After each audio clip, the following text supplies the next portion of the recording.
Back with another SnowTimeProductions Podcast. Got TwanChalant. Let's go. It's good, bro. What's up, bro? Chilling. So yeah, let's get right into it. So like, what got you into music? What do you do? Tell people. So, growing up, bro, like, I always found myself listening to music, but more so not paying attention to the lyrics. Obviously, lyrics matter. Yeah. But I always found myself just dissecting beats. Like, headphones in, I'm playing the same songs over and over again because it's just that little details about beats that would catch my ear, and I'm like, damn, like, it sounds so sick, or like, what sound is that, or how'd you even do that? So from young, any type of music, like whether it's rap, I used to be into WWE a lot, and I used to like spam the wrestlers' theme songs. Like, I would always listen. I have just a list of wrestlers' theme songs. I just be listening to them because I just love those instrumentals so much. But I'd say about grade 10, my godbrother put me on Fruity Loops, and he put me on FL. And the funny thing is, because looking back, when he put me on, like, he just put me on the platform, the software, and told me how, get some sounds and whatnot. But to lay out a whole beat, I had no idea. I had no idea how to lay out a beat. I didn't know how to use plugins. I didn't even know anything about no music theory, or even like just how to structure anything. I just knew how to put sounds together, and I tried to ask him for like tips and like tricks, and he wouldn't really tell me. He was low-key pissed me off. I'm like, bro, like, help me, like. But, I'm asking for it. Yeah, bro. And it's like, but where I'm at now, and I look back on it, I'm like kind of grateful. Yeah. Because now when I look at something like this, any type of art, it's like you really got to find your own lane. Yeah. And I would go on YouTube, search up tutorials and things like that, and I would cut it off so quick. I just wanted to know how to do exactly what I'm looking for, but I did not want to watch the entire tutorial because I didn't want to see myself going down the path of somebody else's work, So I just wanted to get that skill, and then boom, I'm going right back to doing what I already had planned. I just wanted to know how to do this exact, act. For sure. Or technique or whatever it was. So I'm kind of grateful for that. It was hard in the moment not knowing what to do, but now where I am now with making music, I'm glad that I was able to figure things out on my own, so that I guess I could really lock in and own and know who I am as a producer, type of thing. Yeah, no, for sure. No, that really does. I was actually so I interviewed Arsonist, and that's going to come out soon. Probably put that out next week, and then ours will be later in the week. Yeah. And he was saying the same thing. He's like, when you start off producing and like beat making and all that stuff, it's like, it's really difficult to find your own style. For sure. And the best way is, he actually said basically the same thing. He was like, the sink or swim model is the best way to kind of find your style, because if someone tells you how to do it, you're just going to do it the same way they do, right? Exactly. Yeah. Especially now, in an age where with social media and everything, and you're trying to get that viral moment. Yeah, I feel like there's a lot of making type beats because you want to get that momentum, and there's no knocking that. I did the same thing, but I saw myself kind of following a path, like following other people, trying to get that viral moment, trying to get that that momentum, and you can kind of lose yourself. Yeah. So you really want to stay true to your own sound, and to stay true to you, and just use your real life experiences, your emotions to fuel whatever you're going to be making, Yeah, no, for sure. And I think that's like the best way to go about it when it comes to any art, really, right? Like, like you kind of have to find your own way. Exactly. And that's the toughest part. It sucks, man. Because sometimes you feel like you're not getting anywhere, bro. Yeah. And it's like, when other areas of your life aren't kind of going the way you planned or the way you desired, it can affect that too, I feel like my beats, a lot of them are kind of emotionally based. Like, however I'm feeling in the moment is the type of beat I'm gonna make. Yeah. So it's like, oh shit, if I'm feeling like shit, my beat, I might be struggling. I might go 2-3 beats that I'm just erasing, and I'm going on to the next one, Yeah. And I have moments where I'm feeling great, and the beat will come like that, and I'm like, damn, how did I even make that shit? It just came to me. Yeah. So I definitely see that I'm like more emotionally driven when it comes to making my art, and sometimes I don't even make a beat because whatever I got going on outside of music is too much. Yeah. But then it can be the complete opposite, where I got a lot going on outside the music, and I'm using this as like an escape. Yeah. So it kind of takes the world away from it. Exactly. So there's just so many different ways to look at it, but most importantly is to just, I guess, don't take it too serious. Yeah. Just have fun with it. Remember why you get there when you get there. Exactly. Remember why you started doing it in the first place. Yeah. think that's a good way, like feeling grounded in it and everything. Like you kind of need that once in a while, right? Yeah. It's like you said, sometimes life gets carried away and you lose that inspiration. Facts. Or the inspiration gets flipped. Exactly. Yeah, and like it sucks, bro. Like I've deleted raps, and it's the most hurtful thing. So it hurts so much, and then you got it, but you got to. You know, it's all a part of the journey, bro. All a part of the journey, and then you look back, and it's like, damn, I should have got rid of that. Or where is that now? Type shit. Like I'll get memories on Snapchat of these old beats that I made, and I'm like, yo, like where is this at? I can't find it nowhere. Probably like 2-3 times that's happened. I'm like, damn, I wish I had this beat right now. Because like it already sounds hard, but especially with what I know now, I can go back and spice it up a little bit, and with the knowledge that I have now. But yeah, I've done that where I'm going through voice memos trying to find the lyric, and I go, yo, that thing was hard. Where'd it go? I end up scrolling for hours, bro. And it's like, damn, let me just let it go. Still, that's the worst. And then you're just like, hey, I guess it's back to square one. Like back to square one. But that mindset where it's like, I can make that again, or I can make something better. Yeah, always. I've grown. Exactly. Yeah, I can make something better. So. Yeah. So how long have you been in it? Like doing it? Like you said, since you were a kid, right? So, since a kid, really taking in beats, but I'd say I got put on FL when I was about 15. 15? I'm 25 now. Okay, yeah. When I was like 15, but it took me so long to really understand the program. Granted, I wasn't really taking it too serious at the time when I got put on. Like I was still in high school, you know. Like, I wish I took it more serious then, but it's all a part of the journey. But 15 is when I got put on to it. But when I graduated high school, excuse me, and then I went off to school, and I went to Brock. I was in St. Catharines. Oh, okay. And I was there in my dorm. This was like 2017, and I'm just there in my dorm. I didn't know nobody, bro. I didn't have any friends. Like I'm in my room, and I'm hearing like my roommates outside in the house just like mingling with their people, and I wasn't really into it. I didn't really like feel like I meshed well there. Yeah, so then I just sat there. I'm like, yo, this is the moment where I'm gonna lock in now. Like it was 2017, probably like September, October. Yeah. And I'm like, yeah, I'm about to lock in now still. And so I'd say from about 2017 is when I really started to take it serious. Yeah. But that's when I just started to really grind on my craft, understand more about the software, understand more about music. Because even at that time, I still didn't even know like what it meant to have an 808 in key, or how to what's it called, sound design or chords, chord progression. I know nothing like that. I didn't even know what it meant to have your 808 in key with the melody, just nothing. Like I was just, and even then, I had FL on a Mac, and back then FL wasn't even out for Mac. So I just had a cracked version of FL on my MacBook, and I couldn't use all the features because it wasn't a full version or like an official version. Gotcha. So I had no plugins. The stock ones barely worked. I just had drums. So I was just finding whatever I could find off of YouTube and just pulling it into FL, using that and just putting drums on it. So I was doing that for a while.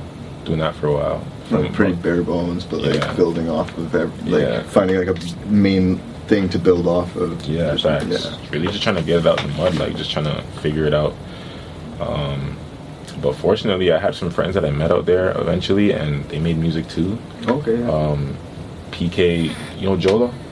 I've heard of him. Yeah, Jola Beats. He was one of my homies that I met out there too, and he's nasty with it. Like, he's really nice. Yeah, especially the melody game, crazy. So he really put me on a lot of stuff. You know, gave me a lot of knowledge because he already played instruments growing up. Oh, gotcha. So he could like cook up a melody in like a matter of minutes. Like I got some footage, like in a past studio session like last week or 2 weeks ago. We're in the room right over there. Yeah. Like he cooks it up like it's nothing, bro. That's the one you posted on Instagram, right? Yeah. That was the first one. That was like months back. But we had like another session 2 weeks ago that I didn't even post anything from yet. Okay, yeah. But regardless, he just cooks up melodies like it's nothing. So I really learned a lot from him when it came to cooking up melodies. So that was around 2018. 2017, 2018, that I really started to just lock in on that and learn more. But I didn't start really pushing it to people that I made beats until I'd say about 2022. Okay, gotcha. Yeah, so 2015 is when I kind of got introduced to the software. 2017 is when I really started to lock in on how to use the software. Yeah. But I didn't really start pushing my beats and being out there with it until about 2022. Okay, gotcha. Yeah. I think like I only just started like taking shit seriously like this year. Yeah. Like I've always been into it. I've always like wrote raps and stuff, and then I was like, nail it. And then I moved out here, and PK was out here. Okay. And he was I was like, I hit him up. And he's like, yo, you want to make your song? I'm like, sure. Yeah. Went, did it with him, and then like that's what got the ball rolling for me. So like I get it. You need like that. Once you like realize it's time to lock in, like your whole mindset changes. For sure. Switches up. For sure. Yeah. Because then it just doesn't really feel like any type of chore or task. It just feels like growth. Yeah. You know, I really want this, and it's fun too. So. Yeah, especially like when you find the right people, right? Like we just met today, but like you're friends with PK, and like PK, he's a fun, like quiet, but, quiet, but like, you know, but he brings the energy. Yeah, you can feel the energy, the atmosphere changes for sure, positively, and it just helps motivate you, encourage, you know, that mindset. You know, it just feel like whenever when more creativity comes in the room, only good could come of it. You know. Exactly. Yeah. So and then like the vibe changes, right? Like you said, like it's once certain people come in, you're like, okay, this is the mood, this is like the energy, like it swings, kind of thing. But so you and I were talking a little bit before, but any upcoming projects, anything like that? Yeah. You don't have to go into detail. You know? I got a tape I'm working on. I think I could say that for sure. I got a tape I'm working on. I don't know how much I want to say, you know. That's I good. got so many ideas that I don't even know how to really articulate them just yet. But I definitely got a tape I'm trying to drop within this summer for sure. Yeah.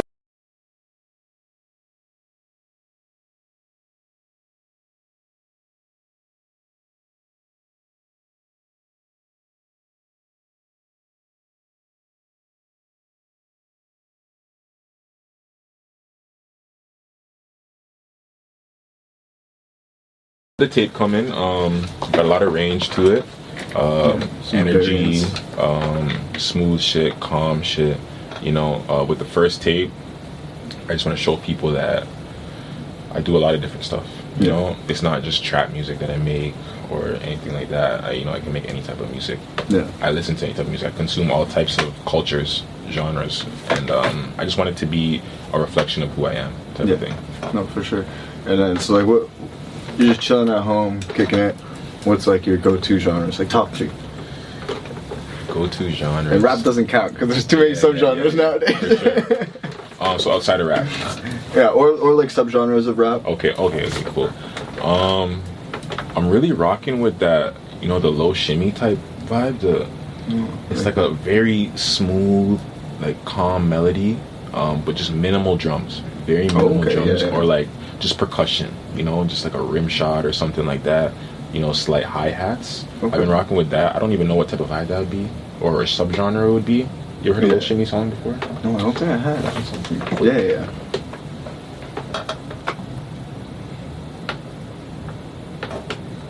I'll play this. This track just came out. It's from Toronto. These 12 niggas get on my last nerve, I swear to God. She wanna go out to church, but I don't even know where it is. God, I'm so dumb. I need to find a new trick. She wanna get calamari and party, but shit, I just wanna be rich. Bad bitch on the birds, she ain't never seen a bit. I've been on the blocks and kid, trap 2 years, stop calling Some smooth shit, you know? Very minimal drums. You know, just really emphasizes the vocals and just the atmosphere. So I've been rocking with that, you know, some chill stuff. We're cutting that out. They're rocking over there though. There's like a whole band over there. Have you ever been in any other rooms here? No, this is the first time. First time here? Yeah. Okay. This is actually my second time in the studio. The second time at the studio? No, in a studio in general. Oh, cool. The first time was with PK. Oh, cool. Yeah, bro, I've been coming here for a minute now still. Yeah. But back to what you're saying. That type of, I don't know what you would call that. I would call it just some smooth trap, you know, nothing too crazy, calm. Yeah, it's not super aggressive. Like, I've been listening to a lot of like house music. Oh yeah, know, like I love that vibe right now, especially with this weather. Like, it's getting warm, like windows are down. Honestly, just bopping your head, like bro, that's just great energy. Energy. Even if you're on the road driving, or if you're at the crib, like just cleaning. You know, you just want to be in a good mood. Yeah, it's upbeat. Upbeat. You know, that was one thing. Like I used to listen to a lot of trap music, bro, and like it doesn't feel that good for me, you know. No, I know. I actually am just going through that right now. Like I'm I'm also getting like older. And I'm like it just doesn't feel good for the shoot soul. everyone. Exactly, bro. I don't want to be angry, bro. Why are you talking about fucking someone's bitch? Why am I upset? Like talking about ops that aren't even mine. Talking about dead homies. Like why am I upset? Ops from New York, but we live in Toronto. Exactly. Like no, why do I want to slide? Like nah, bro, that's not good. I don't think that shit's too good to consume. Yeah, it's not good to consume at all, if we're being honest. But obviously, music is music. You like what you like. But sure. you know, I think everything in moderation. Yeah, I've been doing a lot of like Sleepy Hollow lately. Yeah. Like I guess almost on that same vibe where it's like slow, methodical. It's like for sure not over the top. Yeah. We're just at that age like we're not ignorant, you know. Yeah. We know the things that we're hearing and consuming, so you just gotta, you gotta keep that in mind and consider that. Yeah. So there was that, house music, and I've been liking a lot of like 70s music. Yeah. Yeah. Like back when they were just really yearning for a woman, just yeah. Like I love that shit still. Yeah. I've been listening to that a lot too, and that just makes me feel like it makes me feel hopeful, optimistic, like no, for sure. Back in the days when that's things that people really cared about, chasing someone, having a family. I think those are things that really matter in life. Yeah. And I guess that's kind of the vibe I get from that mindset I get from that. So I listen to that too. So that's dope. just keeps me in a good mood still. I'm trying to change my Spotify rap this year. That's what I am too. That's what I'm trying to do. Like, just that top 5 is just straight trap artists. Top 5 songs, just trap songs. And it's like all my shit is like you said, sliding on ops. I don't even know. So why am I sliding? Facts, bro, facts. And I'm just trying to change that still. Yeah. Give myself a different perspective on life. Yeah. I was even like I was listening to a lot of dancehall, but like aggressive dancehall, right? Yeah. Like really, like like Da Vinci, like Stylo G, and it's still the same thing at the end of the day. So I've been switching up because I'm like, man, like why am I talking about leaving someone steamy in a bush? For real, it's literally the same thing. You just got a patois accent. Literally, bro. But they just turn the beat up a little bit, and then it do got a nice different bounce to it, though. It does. Even though the content can be the same, the vibe is still a bit different because of the bounce and just the instruments used, the sounds. And that's what's just so beautiful about music, bro. It's just you guys could talk about all the same things, but if you're in a different genre, it's all gonna sound different and it's gonna give you a different vibe. Yeah. And I just love it, bro. Yeah, I love it. It's definitely dope. Like that's why I like music, right? Like it comes back to what you were saying, where like you're making music based on your emotion. It's also like consuming and listening. Consuming and listening to music based on emotion, right? Like you said, cleaning your house, put on something nice, upbeat, keeps you going. Folding some laundry, like I feel like I need music for a lot of things. Oh, it's constant. Yeah, like I need it just to do some tasks and shit. Like, it just makes everything that much easier, smoother. Yeah, the silence is deafening. Yeah, like. Exactly. But and then collab-wise, you've done like a few projects with different artists, right? Yeah. Like, I've worked with a few like local people. I had a couple songs like people from the States, nothing too crazy. Yeah. I've always had the idea or the desire to just really build something in my community. Something in my community. I don't really like desire to be famous or nothing like that, like I like to be a hometown hero, call it, Yeah, no, I just think build a community, work with people around me, people that I know, especially because I know what it's like I know we just met, but I know what it's like to go link up with someone that you don't really know, especially in a creative aspect, and it's hard to really get that project in or mesh creative ideas well when you don't have that chemistry. No, for sure. So that can be a bit tough, and not that I'm opposed to that, because that still helps people grow at the end of the day. Sure, yeah. But I really like working with people that I know and have relationships with already, because it just makes it that much easier and more organic. Yeah, for sure. So like if you're with like a friend, right? Like you guys go out for dinner, like you guys chill, you guys know each other on that level, right? So it just meshes better. You know exactly what type of beats they like. You know how they like their beat structure, the sound, all that type of stuff.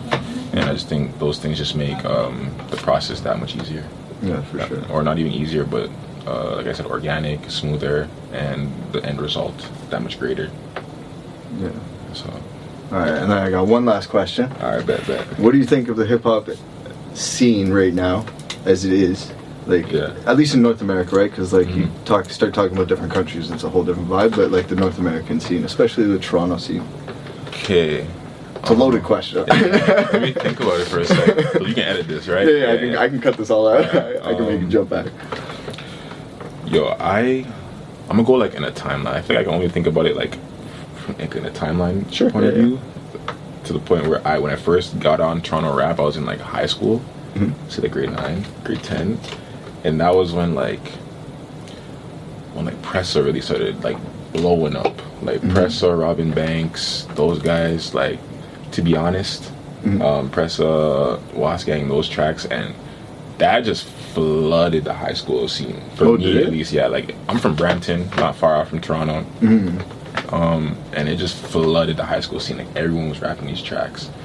And then growing up to like I guess 2020, I feel like around 2019, that's when Toronto like was really on the scene. You know, you had a little bit prior to 2017, 2018, you had like Smoke Dogg, you had Pressa, you had Houdini, and I feel like they really started to push the rap scene, especially for my generation. I know there's been a lot of Toronto artists throughout the years, but for my generation, I feel like that's when it really started to like take flight like crazy. And you got, Toronto's really getting a name for itself. Yeah, it really is. Yeah, and unfortunately, it was tough to see like when you see on social media, because like it feels like people from the United States didn't take Toronto rap that serious. No, they didn't take it that serious. I feel like they still don't to this day. Yeah. I don't know. Because when you look at, I guess, gangster rap in like Toronto scene, United States, very here. Yeah, it's very here, and then people in the U.S. think that there's no such thing as a hood in Canada. Yo, they don't. They think you guys from Canada, like that shit doesn't happen. I'm like, bro, like there's areas I'm not going. Bro, like this is life. This isn't exclusive to the United States. This is life. There's hoods everywhere. Any big city. Yeah, any big city. There's obviously hoods anywhere you go, and But that's just the ignorance, you can block it out really easily. Yeah. But I think Toronto rap scene is very niche. Yeah. And I guess to add to people not taking it serious, I think that was you get used to that and you're fine with that, because then you can just lock in and be proud of what you have here. Yeah. And you don't need the approval from any other people. Obviously, when it comes to making it mainstream, that's when I guess obviously all those opinions matter. A lot of people want to go down south to the United States when it comes to going mainstream, because that's where all the opportunities really are. Yeah. But like I said, from my point of view, I'm not out here trying to be famous, so I kind of like where it's at. Yeah. You're in Toronto, you got a name for yourself, you're making music, and you can really embrace that and just say you're from Toronto. So I think Toronto rap scene is at a good spot. I like what I hear, like that song I just played for you, and that's another Toronto artist who I didn't even know. Yeah, I've never heard that. Yeah. I keep up with like Toronto artists. Yeah, so I try my best to as well, and I just love to see more artists coming out. Yeah. More artists coming out, and just different sounds. But at the end of the day, you can tell it's still Toronto. Yeah, it's still Toronto. So has that sound. Yeah, and I love that. So I guess I could say I'm proud, Yeah, no, honestly. I could say I'm proud of the Toronto rap scene, because everyone's really true to themselves. Yeah. Regardless of what people have to say. say. Yeah. Regardless of what people have to say, so. But sometimes it gets crazy. It's crazy, like it definitely gets crazy. The beefs for sure. Like, oh my god. It's crazy, and even that hits pretty close to home too. Sometimes you have friends who I guess kind of are involved in that type of stuff too. Yeah. And me, I'm not in the streets whatsoever. Like I just do my thing, but you can't help who you know. Yeah. This will be the first podcast I used it for, because I used it was a Zoom call with Marmo and Arsonist. So. Okay. Oh, okay. Yeah, because Marmo's out in LA, and then Arsonist in New York. So. But cool. Yeah, no, I think the Toronto rap scene is definitely blown up in a certain way that really, like you said, it just makes you proud to be Canadian, proud to be from Toronto. And I'm from London, right? Like I'm not from here, so I didn't really have friends that were in the streets. But since being here, I've been here for like almost 2.5 years now. Yeah. So I've met people who are in that life and everything, and like, yeah, it hits close to home. It hits close to home, for sure. And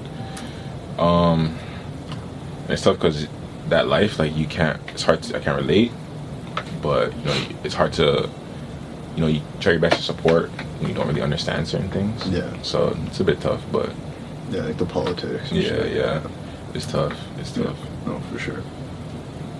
All right. Did you have anything else to say? Nah, bro. Like, I think another thing too is being seen as an underdog. Like, you know, the Toronto rap scene. Yeah. It just makes it that much easier to grind. That much more drive and motivation. Yeah. You know, feeling like that underdog.